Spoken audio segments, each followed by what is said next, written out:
Hi everyone, today's lesson is lesson 53 and we're going to be talking about two different topics today. The first is perimeter, and really don't be fooled by that. We're not talking perimeter like just finding regular perimeter of something. I mean, that's old news. You've done that since, I don't know, fourth grade for sure, probably third grade as well. But also, we're looking at perimeter in terms of if we were to write about perimeter, how could we write this in terms of an equation? So starting to kind of twist your brain a little bit to start thinking about how you can write an equation.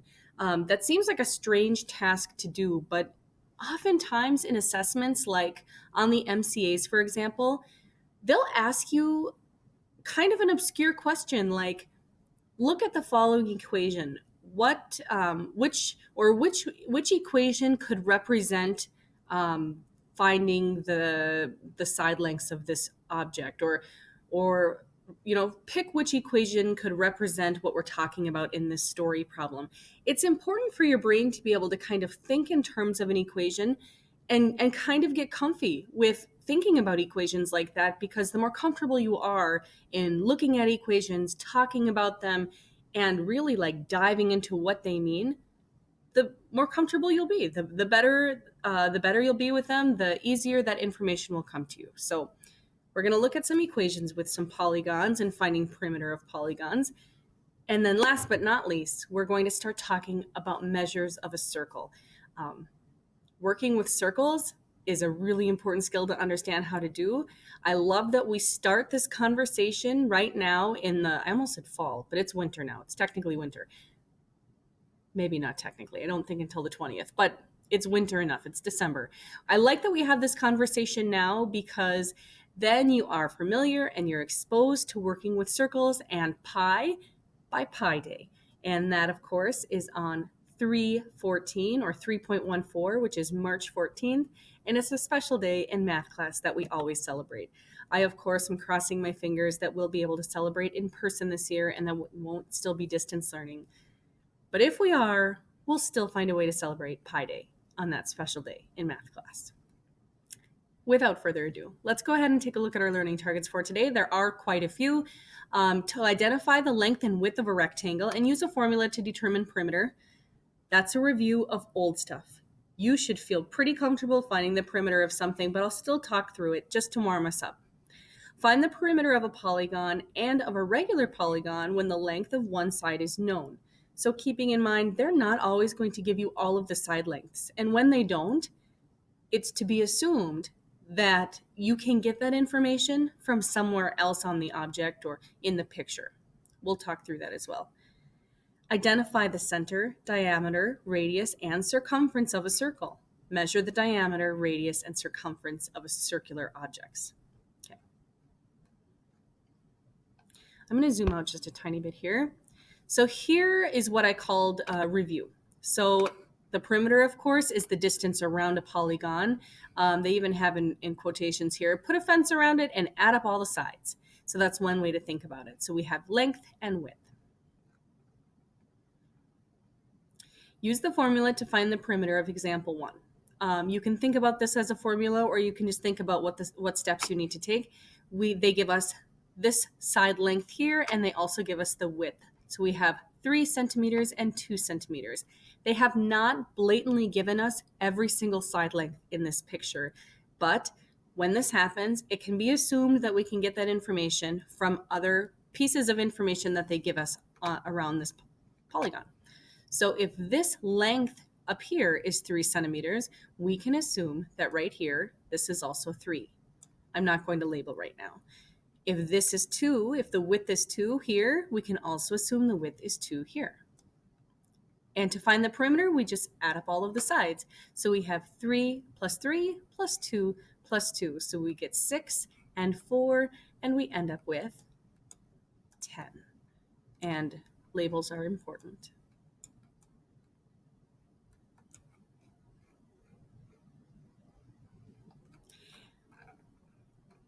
I want to mention something really quickly.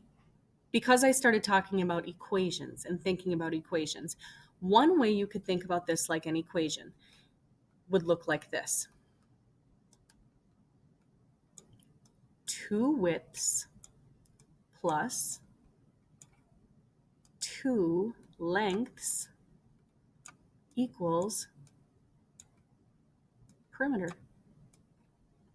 There's a perfect equation describing perimeter.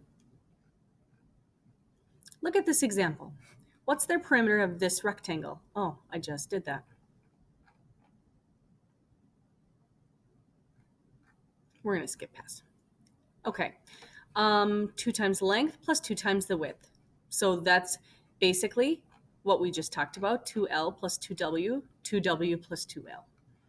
Talking about this like an equation, here I want to take it a step further and take a look at these different shapes or polygons. We're going to talk about what the name of these shapes are and see if you can come up with some type of an equation that might describe how to find the perimeter of these objects. So if I zoom out, I wonder if you can see them all. Okay, they're kind of small, but I'm going to actually pause my video here. I'd like you to do the same. Pause this video so you just have this frozen screen. And I want you to, ideally you would write this down on paper, but at least take a moment to sit and think about all of these different polygons and what type of an equation could associate with each one to find the perimeter.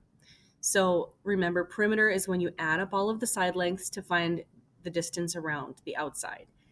So you're going to have to keep in mind how many sides, how many equal sides in these cases do these shapes have. Go ahead and give this a try and unpause your video when you're ready for me to talk through my equations. All right, so that was a lot of writing while my video was paused. I'm glad I figured out that feature because it shortens your videos down quite a bit. So here we go. I'm going to talk through the polygon and the equation I wrote down. You can see just from a quick glance that they're all pretty simple, right? Lucky in these cases, all of the side lengths in all of these images are equal. So it was just a matter of really taking a close look at how many sides each of these polygons had and using that to determine how many would create a perimeter. So we have a triangle. Triangles have 3 sides. So the perimeter would be 3L or 3 lengths. To find out what the perimeter would be, it'd be this plus this plus this. 3L. Anytime you have a number right next to the letter, it means to multiply. So that means like 3 times L. Yeah, that makes sense. Of course, this is a square. We have the perimeter equals 4L. 4 side lengths would give us the total around. This is a pentagon. A pentagon has 5 sides. We have P equals 5L. I've chosen to use L to represent the word length, but there is no right or wrong answer here. You may have used W for width, or maybe S for side. The letter or the variable doesn't matter. That doesn't matter. We have a 6-sided polygon here. That, of course, is a hexagon, so I have P equals 6L. This is a 7-sided polygon right here. That's kind of a unique one to see. We don't work with that a whole lot. Fun fact, a 7-sided polygon is called a heptagon with a P, heptagon. So P equals 7L, and then last but not least, of course, we have an octagon. P equals 8L because it has 8 sides. Whew! On to talking about circles and parts of a circle. Before we start to get into many formulas with working with circles and even talking about pi, we need to start talking about different parts of a circle first. So I know this is kind of small. I'm going to zoom in a tiny bit. Get rid of my pen mark I just created, and talk about some important parts of a circle before we move forward. First of all, the circumference of a circle is the word that we use in place of perimeter. The reason that this is combined in our lesson with perimeter is that it's basically the same thing, but perimeter is used when we're working with straight lines and edges, and circles don't have those. Circles, there's no way to measure a side length. It's just continuous. It kind of wraps around. So we have to do it a little differently, and we call it something different. We call it circumference, but it's the same exact idea. It's the distance around. So the circumference is the distance around the outside of a circle, or the perimeter of a circle. The center is the middle point. So right there you can see an example. That is where the center is. The radius is the distance from the center to the curve, and that can happen anywhere. It does not have to be straight up and down or create a 90-degree angle. Radius is any distance from the center point to the outside edge.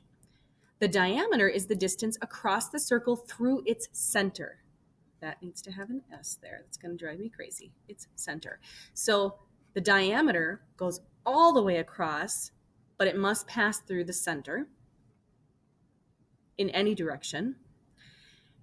So knowing that information, here's a couple things to keep in mind. The diameter is twice the radius. Well, of course, that makes sense. If the radius is the distance from the center to the outside, then if we had two of those, like if I were to finish this line here as straight as I can, then that would create the diameter. The diameter could come across here or come across there. And then the radius is half of the diameter. And that, of course, makes sense. If the diameter goes all the way across, then half of that would be the radius. Okay, so we have one final example for you to take a look at and give a try on your own. Okay. Take a look at this image here. We have some pretty specific questions about this circle. I want you to give them a try on your own, see if you can answer these, and then just unpause your video and I'll talk through all of the answers. All right, so again, I did a lot of this writing and a lot of this work while my video was paused, just to save some time. I'm going to talk through these answers and then we're going to solve this last one kind of together. So name the center of this circle. Well, the center point is A, and you can see that right here in the center, we have the label of A. So I wrote A, and you don't need any type of a label or symbol there, A. Name a segment that is the radius. So remember, the radius is any segment or any line that goes from the center of the circle to the outside edge. So we can see that the only one in this case is this segment AB here, right here. So that would be the radius. And this is really important information to know without even, they kind of just threw this in here. They haven't told you how to label a segment. You may have known this and you may have not. Either way, it's important that you see this. The way that I've written AB here with a line across the top, that is read as segment AB. That's a really, really important label. Check that out. If you didn't know how to do that before, now you know. That's great. Segment AB, okay? If you were to label a line, you would do the exact same idea, except a segment ends. A segment is just a line, but a line goes on forever. So in order to indicate a line, you have little arrows on the ends. Fun fact. Okay, so how long is the radius? It tells us right here, 3 inches. So I wrote 3 inches. The word inches, really important label. Name the segment that is the diameter. So now remember, the diameter is the distance all the way across the circle that goes through the center. So now taking a look, my camera's backwards, taking a look at the image right here, we have segment CD. So I wrote that here, segment CD that goes across the center of the circle. And the only problem I haven't answered yet is this, for a reason. How long is the diameter? Up until this point, all of the information we were looking for was literally right here, right in front of us. But this last one requires a little bit of further thinking or deeper thinking. Remember what we know about a radius and a diameter. A radius is half of what a diameter is. And you can see that right here. This is half. It only goes halfway across the circle. It starts at the center and goes out. And a diameter goes all the way across. So if we know, because this diameter is not labeled, it doesn't tell us how long it is, but we can figure that out with the information that we are given. So how long is the diameter? Well, if the radius is 3 inches, and we know that a radius is half of what a diameter is, we can use, I guess, basic knowledge of that formula or that relationship to figure out that the diameter then is 6 inches. All right. Thanks so much for watching. It's exciting to get to start doing some work with circles with you. From here, we'll start moving forward with circles eventually.